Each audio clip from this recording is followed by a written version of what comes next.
तर भाजपची एमआयएम आणि काँग्रेससोबत युती झाली। यावरनं संजय राऊतांनी भाजपवर जोरदार टीकास्त्र डागलाय। मीरा भाईंदरमध्ये सुद्धा भाजप एमआयएमची हातमिळवणी झाली असा दावाच राऊतांनी केलाय। तसंच अंबरनाथमध्ये काँग्रेससोबत गेलेली भाजप आता हिरवी नाही का असा सवालही राऊतांनी केलाय।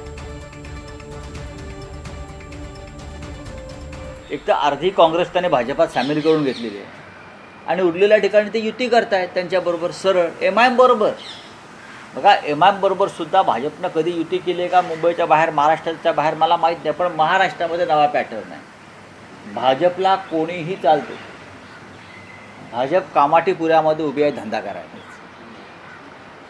कोणी या बरं का, जो पेजेला देईल त्याच्या शेजेला जायला भाजपा तयार आहे।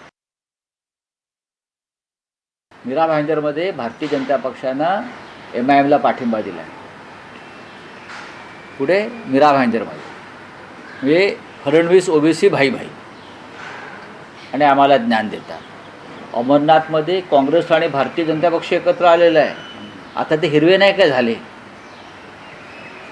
मीरा भाईंदर आणि अमरनाथमध्ये ओबीसी आणि काँग्रेसबरोबर यांची चुंबाचुंबी जी चाललेली आहे, निकाह लागलेला आहे त्यांचा, मग आता हिरवे नाही झाले?